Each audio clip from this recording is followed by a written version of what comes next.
send us to the next slide so we can see? Yeah. what Yeah. So David's anyway, talking about? I'm always on the lookout out for young scientific talent. And it took me about 10 seconds after meeting Elisa to go, okay, I'm going to ask her about this. So it's really an honor to present a doctoral candidate. And for those of you who haven't been through the ringer, being a doctoral candidate is a big deal. And she's a doctoral candidate at UC Riverside. And I'm proud to introduce Elisa Henderson. Great, thank you. Thank you, David. Yeah, I'm really excited to be here. Thank you so much for inviting me. And I'm gonna share my screen so you can see my PowerPoint. Oops. I assume you all can see that. Yes. Awesome, great. So I'm happy to take comments and questions throughout this talk. I probably won't see the chat if you do try to put something in there, but yeah, I'm happy to make this casual and take questions if you get confused while we're going.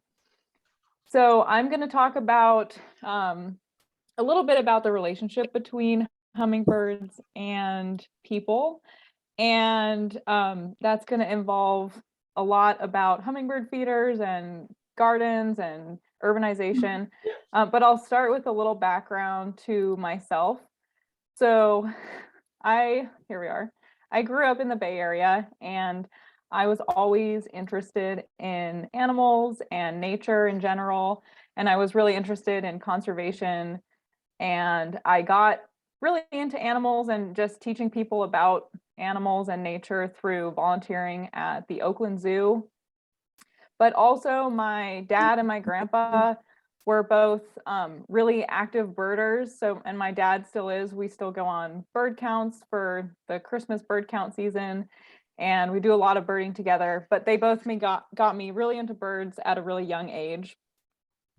And I still didn't want to restrict myself to just birds, but I knew that I wanted to study animals or conservation biology in some way.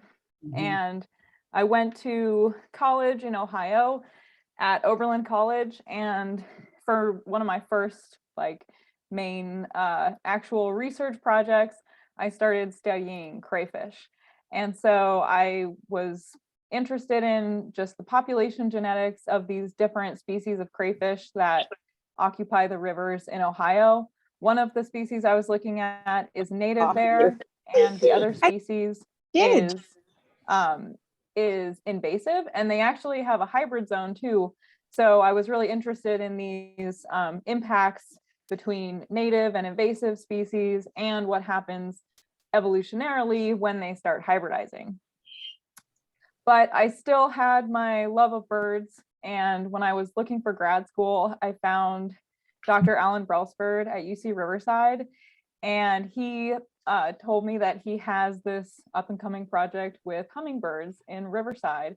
And it was actually asking some of the similar evolutionary questions that I was looking at with those crayfish, but it was in hummingbirds. So I was super excited. And the warbler picture is just from my first, the summer before grad school. I went out with my lab to the Canadian Rockies, and we did some field sampling of warblers. So there's a magnolia warbler here. And then the rest of these pictures are pictures I took while I was doing field work on hummingbirds in Riverside. And this is just a picture of the traps that we use to catch these guys. So we put a little feeder inside of a trap, and we hold it open with this string and wait for a hummingbird to come on in, and then we close the trap, and then we can catch the bird from inside. So I do a lot of work with hummingbirds, and it's mostly local, and I think so. Yeah, I'm assuming most of you all are in Southern California, or maybe in California in general. So most of my talk is going to be based on a lot of the local species. We have 6 hummingbird species that regularly can be seen in Riverside. And I'm going to go through, and well, in Riverside and in other parts of Southern California too. And just for fun, I'm going to go through each of these species because it's nice to know how to identify them and some of the details to look for. And we're going to start with two of my favorites. I work with both of these guys a lot. This is Anna's and Costa's hummingbirds, and these are each other's closest relatives. And so what we call closest relatives in evolution is sister species. So I'll be using that term a lot. It just means they're more closely related to each other than they are to anybody else. So they look pretty different from each other, and it's easy to tell them apart if you get a good look at the color of the iridescent feathers.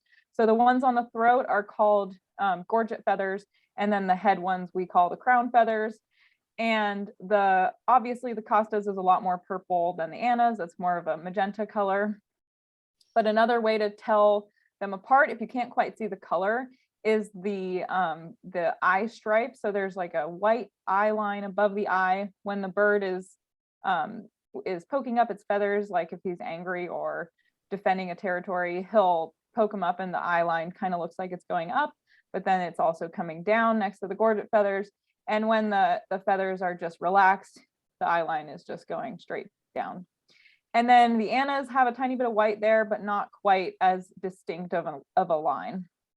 Another thing you can look for is the distinct white underneath those gorget feathers, whereas the Annas are just more gray, and then it goes into a mottled greenish brown, like breast colors.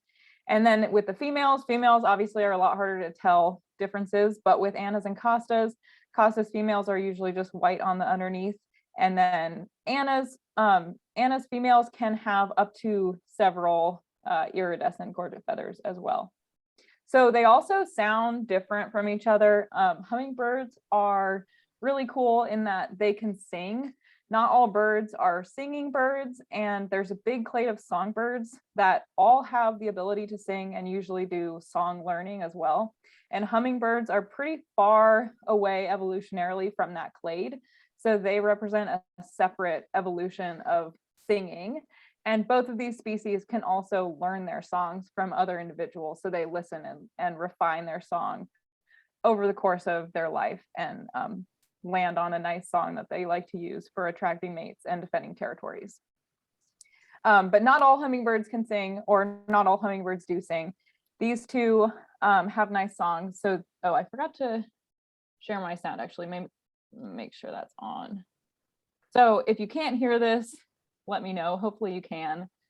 This is going to sound like a high-pitched kind of squeak sound.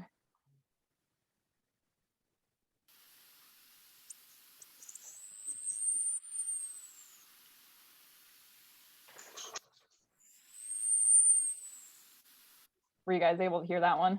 No. No? Yes. Okay, we got some no's and some Yes. yeses. Okay. Yes. So No. unfortunately, this sound is very high pitched, and you guys probably know that every year that you age, you lose some of your higher pitched ability to hear. So there's a chance that we can't all still hear this song, but let's try the next one. So that one's going to be higher pitched. The Anna's hummingbird is a lower pitched and a lot more of a squeaky sound.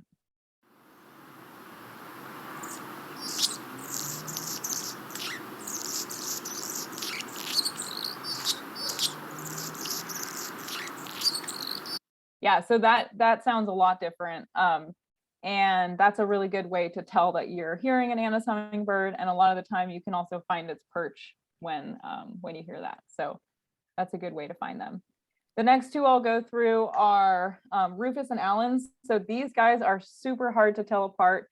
They are very closely related. Again, they're an example of sister species.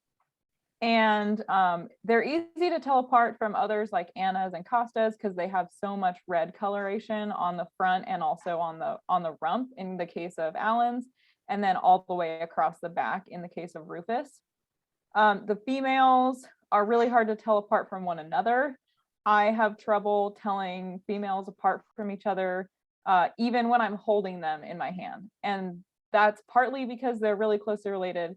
They don't have a lot of morphological differences. And even if you take all the measurements, there's some overlapping range in like the size of, the wings or the bill. So it can be, in some cases, it can be impossible to tell them apart unless you have a DNA sample. But if you see a bird with like basically an all rufus or all red back, it's almost definitely a rufus hummingbird. But if you see one with some green, it could be either, because there are some rufus hummingbirds that also have the iridescent green feathers on the back. So it can be quite challenging. If you do catch a rufus or Allen's hummingbird, you can look at the tail feathers. If it's a male, the rufus hummingbirds will have this notch in the tail feathers. And that's used to make noise during the mating displays. So hummingbirds don't only make vocalizations, but they also make sounds with their tail feathers and sometimes their wing feathers. So these two species are not singing hummingbirds, but they do make sounds during mate displays. And the sound that you're about to hear from the Allen's hummingbird is like a trill sound, and it's coming from the wings.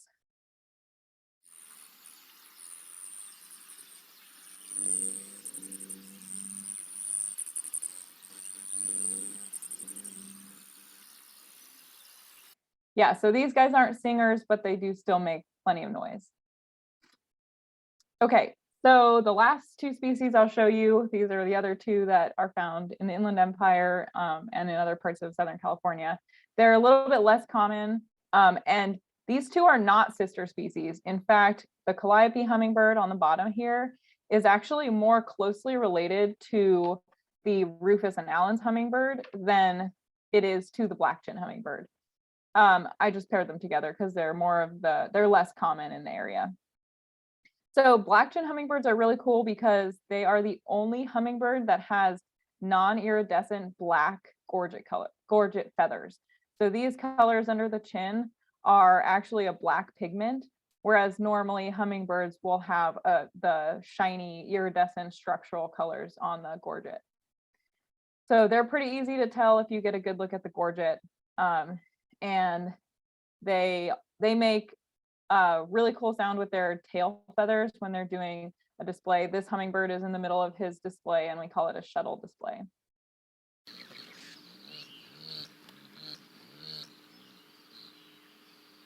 So that's the sound that those guys make.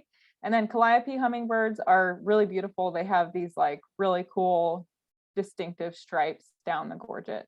And they're a singing hummingbird, so you can hear the song.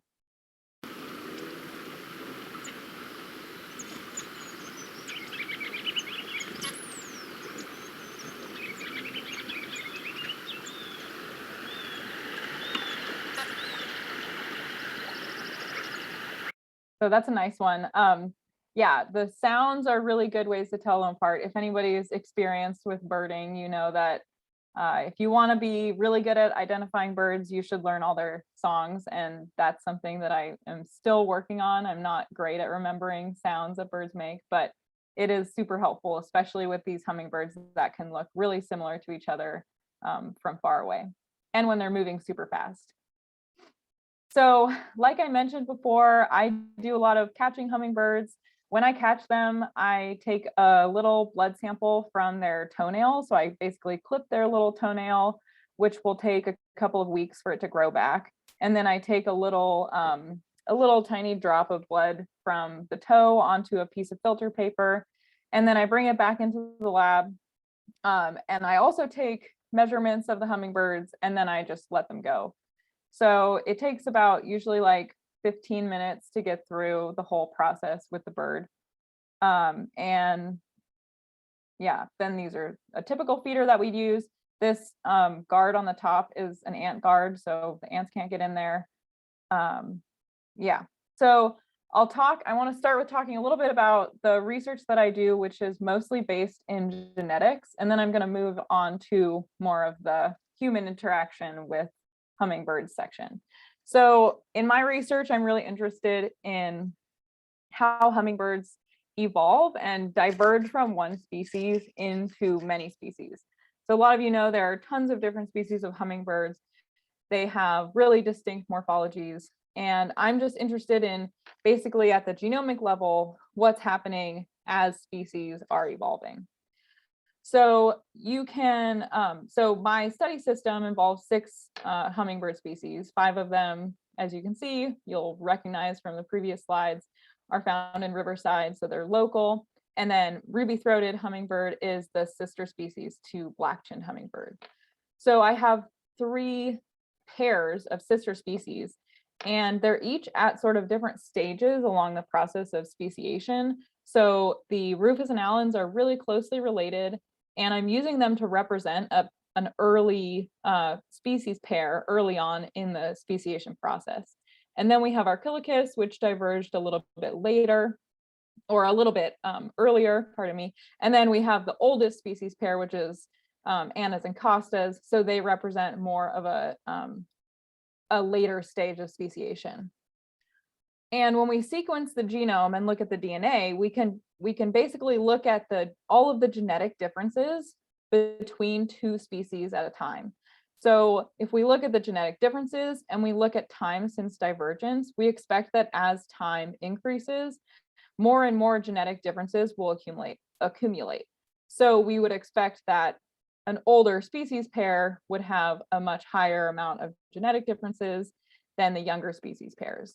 And that's what we find when we basically look at the whole genome at once for each of these 3 species pairs. But what's also really cool is that we can sequence the whole genome and then look at different parts of it. So we can look at different chromosomes and different sites across all of those chromosomes. So I'm going to show you a similar graph. It's going to also have genetic difference on the vertical axis, but on the horizontal axis, we have DNA base pairs across the genome. So this will be different sites along the genome. So it has a whole bunch of dots here because genomes have a whole bunch of different base pairs. And if you look at differences between species, there's actually variation across all those different sites in the genome. And so this is just basically theoretical data where we'd have some areas like over here where there aren't that many genetic differences between a species, and then some peaks where there are quite a bit of differences between the 2 species. So again, this is not real data, but I'll show you the real data for each of these 3 species pairs just to show you basically how variable they are. And so you see we have all sorts of peaks throughout the genome. They're in slightly different patterns for each species pair. And what's really cool is that and then as the colors change, that indicates a new chromosome. So this is split up by chromosomes across the genome. And then this big gray chromosome at the end here, across all 3 species pairs, actually has a lot of divergence or a lot of genetic differences relative to the rest of the genome. And this happens to be the Z chromosome, which is the sex chromosome in birds. So with my research, I'm really interested in why these different parts of the genome have more or less divergence than other parts of the genome. So basically asking what genomic regions are really important for that process of speciation and to basically generate all the diversity that we see in hummingbirds. So that's pretty much all the genetic stuff that I'm going to talk about today. I want to move on to a little bit about what happens when humans come in and change hummingbird habitat. So we'll kind of change gears a little bit, and I think we'll touch a little bit more on my research at the very end. But we all know that urbanization changes habitats drastically across all different types of environments. In places like Southern California and the Inland Empire, irrigation is a really strong pressure because it's naturally a pretty dry environment. And when we add lots of water, which humans obviously need a lot of, it just totally changes the habitat for all of the natural organisms that are there. Another thing that we like to do is we like to plant exotic gardens, and of course we like to hang hummingbird feeders.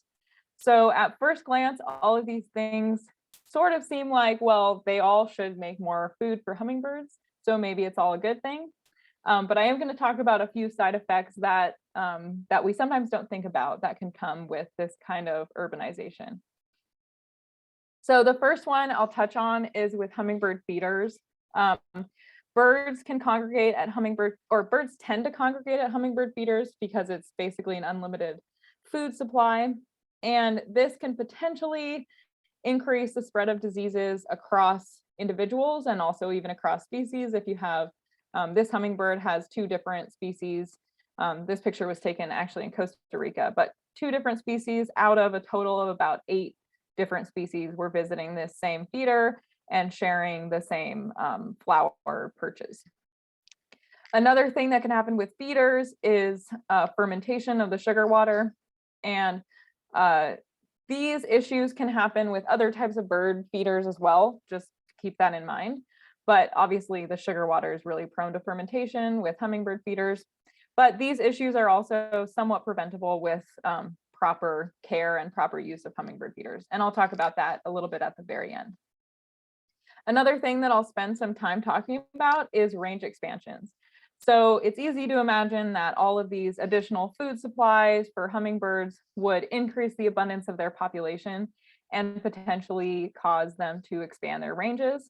And this, again, at first glance is like, oh yeah, that seems like a good thing. If we have more hummingbirds, that's good. But I will also talk about some of the potentially negative repercussions of artificially changing species ranges. And I'll go through a couple of examples. Both of these examples that I'm going to talk about, the range expansions are thought to be tightly linked to human modifications to habitats, especially hummingbird feeder use and generally just increased food availability for hummingbirds in an artificial and human-induced way. So first I'm going to talk about Allen's hummingbirds. So this species is really cool because it actually has 2 subspecies.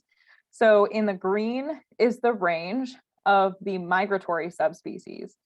And there's also a sedentary or non-migratory subspecies, which originated or was originally endemic to the Channel Islands. But, and that just means it was only found in the Channel Islands and it didn't migrate. And then around the 1960s, some people started noticing some of the non-migratory Allens over on the coast, so on the mainland. And so they colonized the mainland.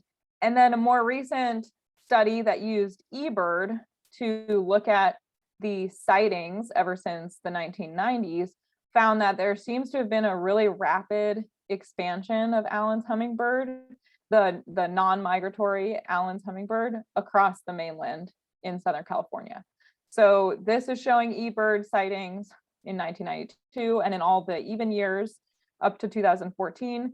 So you see just a few in the 90s, couple in 1994, couple more in 1996, and then by 1998 we get a little bit more spread out and more abundance of sightings. 2000, even more, and one sighting all the way down in San Diego in 2002.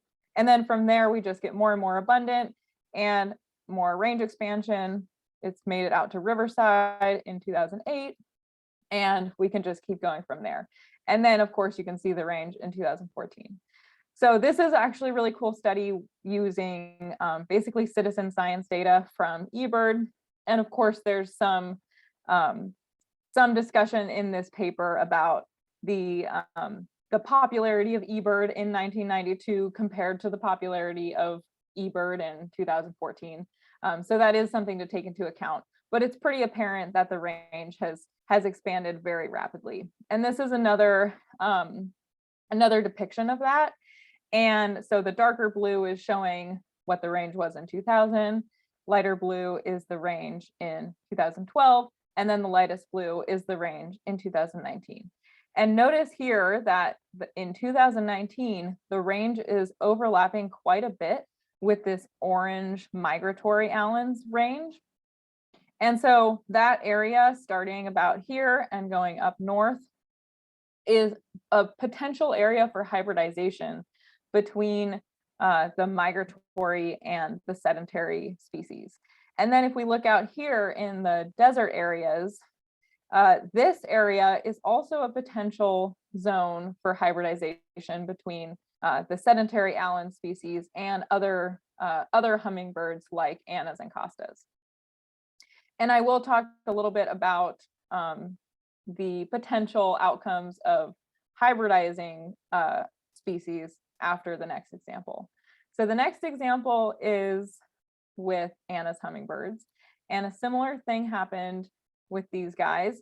Here you can see a nice depiction of the range, how it was in 1989, and then this really drastic range expansion up north, all the way up to Canada, and they have now made it up to Alaska.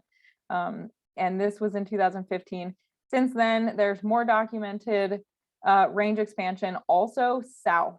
So this is the current range map from the Cornell Lab of Ornithology. And it actually goes all the way south, partially into the Baja Peninsula. And I believe there's even been a sighting further south than that too. And you'll remember Anna's closest relative, Costas hummingbird, its range is Southern California, Mexico, and the desert areas. So there is a lot of area here in the northern part of the Baja Peninsula that now overlaps with Anna's and did not used to overlap with Anna's. And so this, again, is opening up areas for potential hybridization. And these species can hybridize.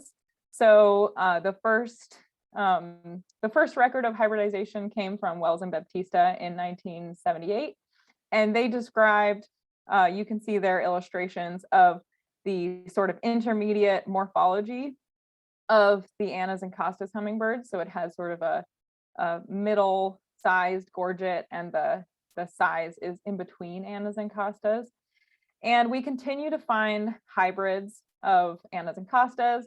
And we've also, of course, confirmed the hybrid status of these guys with genetic data. And this is just a color picture of what a hybrid might look like. So they tend to be, the ones I've seen tend to be about the size of Anna's, but you look at it and the gorget just looks a little off, and you notice it's a little bit more purple, and then it's got these kind of like longer sideburns coming down too. And then they also, it's kind of interesting, they do intermediate mating displays. So they're not like quite one or the other when it comes to displaying and defending territories. And their songs tend to be very strange as well. So this is an example of hybridization that's happening a lot, and it's followed a human-mediated range expansion of the Anna's hummingbird. So with hybridization, there's a lot of different things that can happen when hybrids are forming between two distinct species. One of them is what we call intragression. So when two distinct parent species hybridize, they're just breeding, they create offspring that tend to be quite variable in morphology. And those offspring can then go and potentially mate with one or the other of the parent species, and then create what we call back crosses that can be even more morphologically variable. And this can happen in an asymmetrical pattern as well. So this is what we call intragression.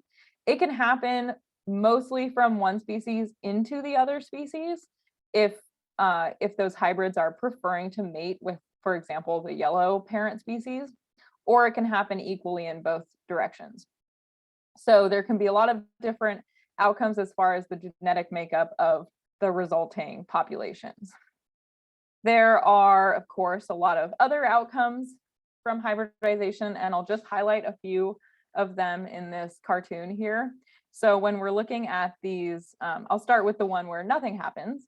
If you're looking at the bars here, that's indicating the genetic makeup of one individual. So one bar is one individual. So the pure blue bars are just showing, oh, these three individuals are 100% blue fish. They don't have any green DNA. So the first one, nothing can happen. That would happen if hybrids just don't happen very often. So there aren't that many mating events between the two parent species, and there aren't enough to really impact the population. Another thing that can happen is basically the opposite of that, where hybridization is so common that hybrids eventually become the majority of the population. And this results in technically the extinction of each parent species, because we don't have either pure parent species left. It's just overrun by a complete hybrid population. Another one that I'll highlight is just the regular hybrid zone one. So this is where both parental species persist, but then there's still some gene sharing across the range of overlap. And then the last one I'll show you is the formation of a new species. So this would happen when the hybrids form and then they mate with each other, but they don't go back and mate with the parents. So they're creating their independent, distinct population, and each parent species still exists. Now, this is more common in plants, I would say, than in animals, but it's still been documented in some animals and in some bird species. So there are a lot of different outcomes. Notably, they all will change the evolutionary trajectory of our populations, and they will sometimes lead to extinction of the parent species.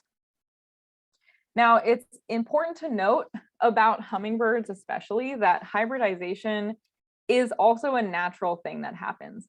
So it's kind of just part of what happens with hummingbirds because of the nature of their evolutionary history. So hummingbirds are a pretty recent rapid radiation of birds. And that means that they evolved really quickly and their morphology changed really fast, but potentially their genetics and their ability to remain reproductively isolated has changed more slowly than their morphology. And so they still have the capacity to hybridize, and they might do it when they come in contact with a different species. And that just happens in nature sometimes. And that's even more pronounced in the bee hummingbird clade. And this is the one that I've been talking about throughout this whole presentation.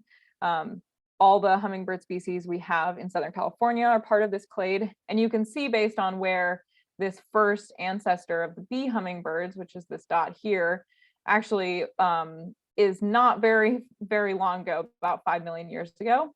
And in evolutionary time, that's quite young.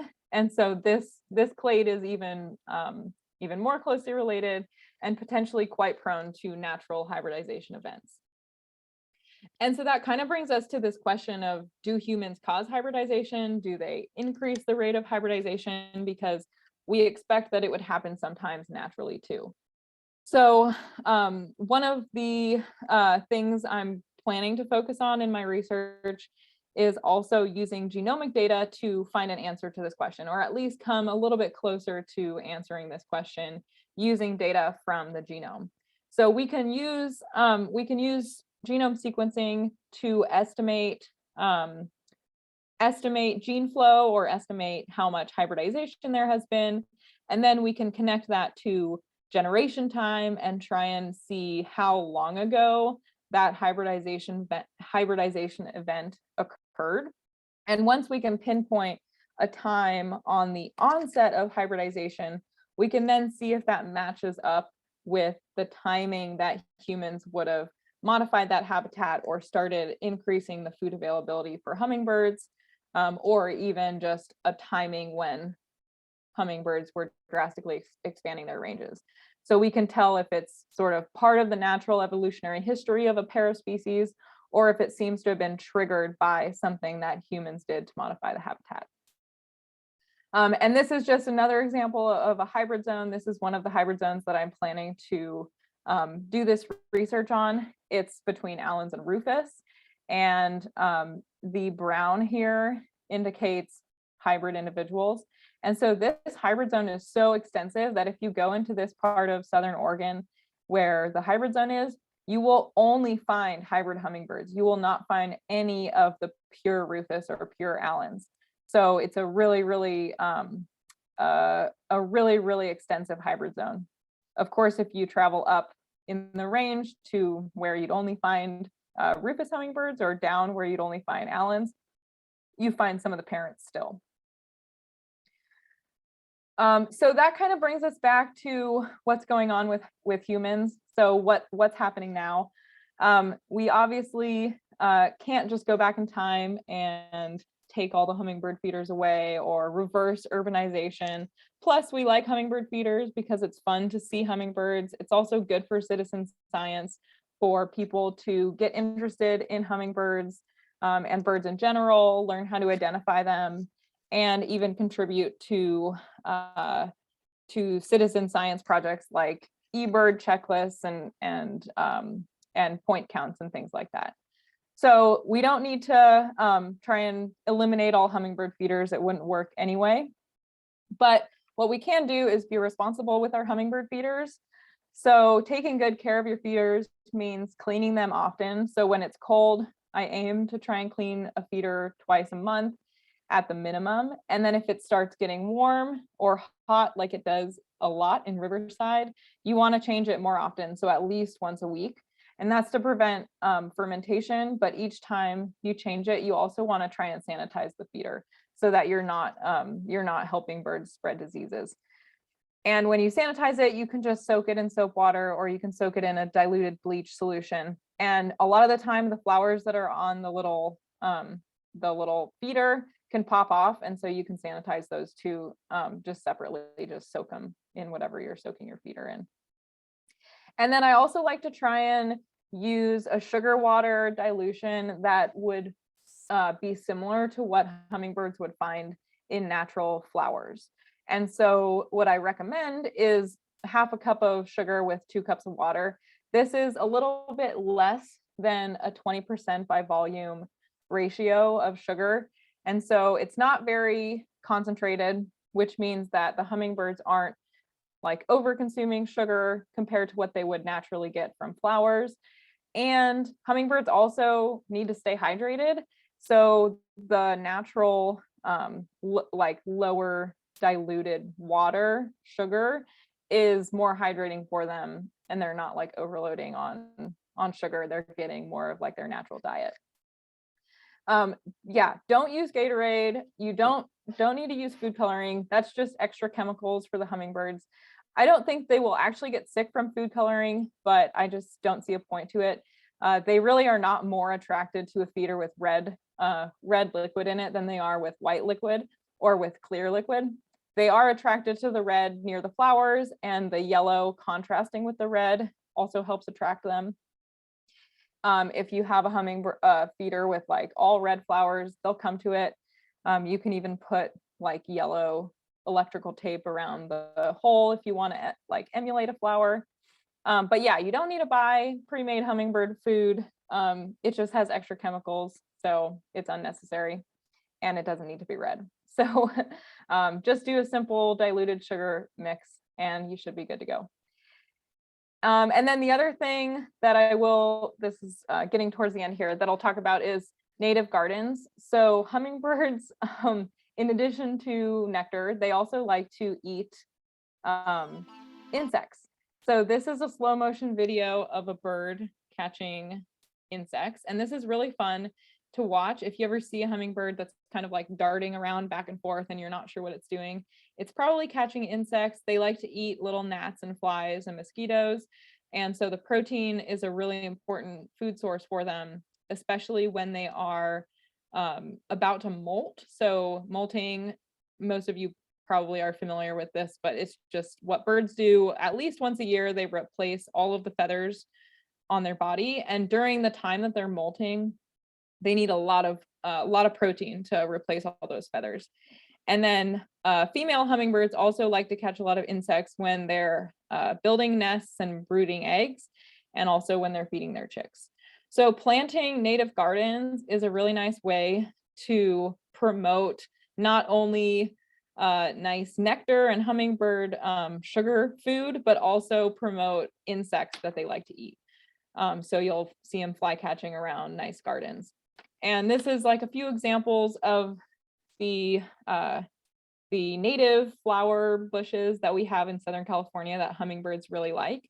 And a lot of these are also going to overlap with some of the other pollinator favorites like bees and butterflies, but some of them are more hummingbird specific. So the red ones that are more long and tubular tend to be more hummingbird specialists, but hummingbirds will visit all these different types of flowers. It's a really nice thing to have for them, especially because it gives them access to not only the nectar, but also the insects that are attracted to your garden. And it's also nice because these plants are more drought tolerant than exotic flowers. And so they just do better in the climate and you don't have to water them so much. So I will leave you with all of that. And I'm definitely happy to take questions or chat more about anything related to hummingbirds or science or research or genetics or anything like that. So thank you very much for having me and listening to my talk.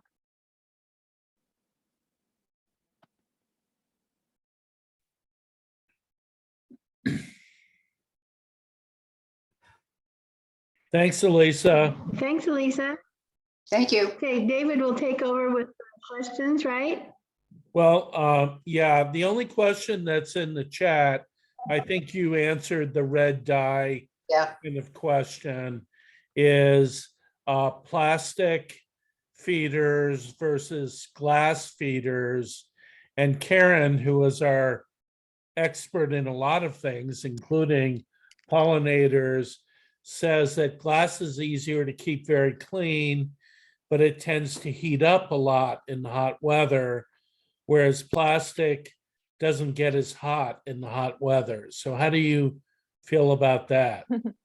Yeah, well, living in Riverside, I like plastic feeders. Yeah, partly for that reason. You're right, they are harder to keep clean. To clean my feeder, so first of all, if you change it a lot and you kind of just wash it each time, it won't take too much effort to clean it. But if you accidentally leave it out for a long time and it starts getting a little moldy, you can take like a scrubby brush that goes inside of it and just like scrub the edges. But yeah, it is a little bit harder to keep clean than the glass. I usually like put soap water in it and then shake it up and then scrub it with a brush. And you can, if it does get moldy, you should soak it in bleach for like 30 minutes or so, just to make sure it's all gone and then it won't come back right away.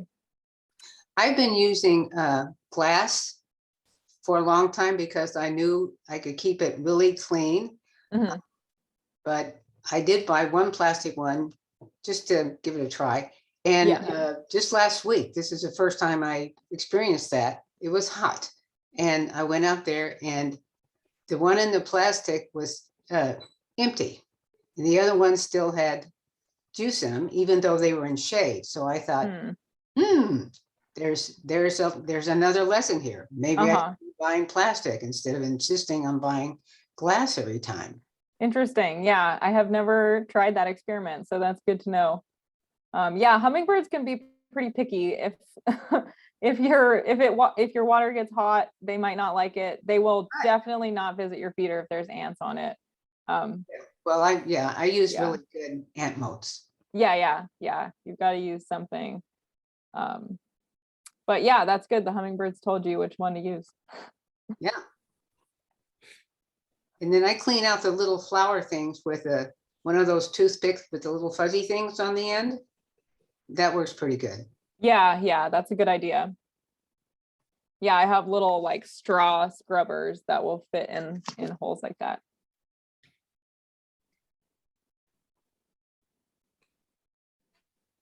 Oh, and then someone asked, should we keep feeders up all year? Are we causing more damage to birds?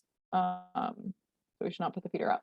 So yeah, so we have in Southern California, we actually have some populations that are here year round and they don't migrate. So in my opinion, it's fine to leave it up all year round. It doesn't seem like it's, at least as far as we can tell, it doesn't seem like the feeders are changing the migration patterns of some of the migrating species that pass through. So I don't think there's any harm in keeping it up all year round, especially if it's, like a nice diluted nectar solution. So it's not like something that they're overly attracted to and are going to prefer that a lot over the natural food sources.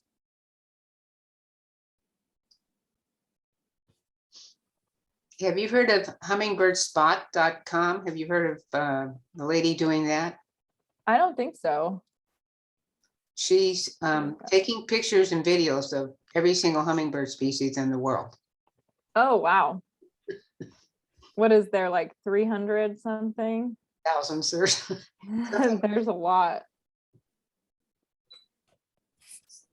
Oh, that's a really good question. I don't actually know the answer to that. Someone asked, on average, how much nectar does a hummingbird consume daily? I do know that a big proportion of their diet comes from insects, but as far as feeding from flowers, they actually, they basically have to drink at least every 30 minutes while they're awake. So that ends up being a lot of nectar. But of course, keep in mind that each flower that they're drinking from only has a tiny, like a couple of milliliters in it, or even less. So they don't, but then they, they'll visit a bunch of flowers, and then within 30 minutes, they're going to come back and drink again. So they really have to consume a lot to keep up with their energy expenditure. And then at night, this is something I meant to mention with the Anna's hummingbird. If it's cold at night, they will go into torpor, which is kind of like a temporary hibernation state. So they basically just reduce their metabolism and save a lot of energy that way, so that they don't have to keep eating all night. And with the Anna's hummingbird, what's kind of cool is that in Riverside or in Southern California locally, they don't tend to go into torpor all the time, but they've expanded their range so far north that the northern populations do go into torpor pretty much every night because it's so cold. And so it's just an example of like a rapid change that happened before, like that's a shorter timeline than they could have evolved those differences. So that's something that they can just change if necessary. Hey, Elisa, I have a question. Are there things that I could do in my yard that would make it more favorable for hummingbird nesting sites? Are there materials or, ways I could modify the structure? That's a good question too. So if you have any trees in your backyard, that helps, because hummingbirds pretty much always nest in trees, and they usually nest kind of like on a branch that's hidden kind of by another branch. So if you have trees that are pretty densely packed with branches, that's a nice spot for hummingbirds nest. And then also just having like a nice thriving ecosystem. Hummingbirds use spider webs to construct their nest, along with some of the sticks and things. Like if you put like cotton balls up, they'll pick at those and add that to their nest. So having like a thriving ecosystem with spiders and insects and all sorts of things like that. They will travel, into other yards and other parts of the neighborhood to find those things. But and if they're building a nest and you see it like kind of preening out a fence or something like that, it might be collecting spider webs. And you might be able to follow her and find her nest, but she also will be very secretive about where it is. So if she sees that you're watching her, she will probably not go back to her nest, at least for a really long time. So you might have to be sneaky about it if you want to try and find her nest. Good. That's good. Yeah, they do like birds of paradise, the flowers. I honestly don't know much about plants. Are those native? I feel like they might be non-native. But No, I mean, but, there's a lot of plants. One of the things I think we should explore as a group is non-native plants that are not invasive. So they're never going to spread out of your yard, but they provide good habitat for pollinators or other wildlife. And birds of paradise sound like one of those. yeah, that's probably true. And I do see them. There's a few birds of paradise plants on campus, on Riverside campus. And I see hummingbirds. I just saw one today, actually, fly up to it. So yeah, I agree with you, David. If it's not a problematic invasive, then it shouldn't be harmful to plant it in your yard. Although it might require more water than some of the native species. Right.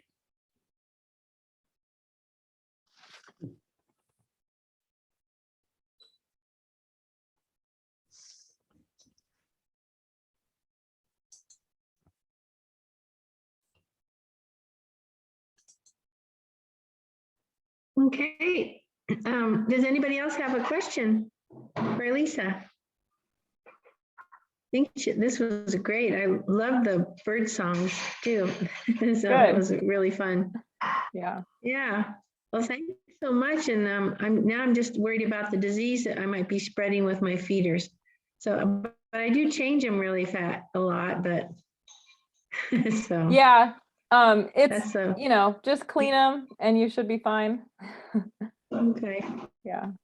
Okay. And then the Orioles, do they bring something else along to make a problem for hummingbirds? They like the feeders too. They do like the feeders, yeah.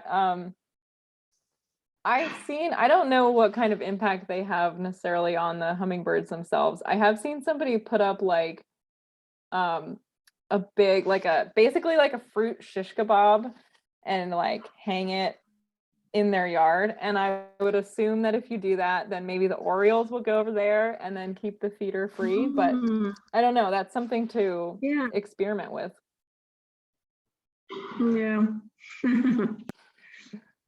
Okay, well, I guess we'll sign off then, and really appreciate you taking this time, and it was a lot of fun. Thanks so much. Yeah, thank you so much for having me. Thanks, Elisa. One of the best ever. Thank you. Great. Yeah, thank you so much. Right. Remember to save the Bye. chat. Good night, everybody. Thanks. Bye.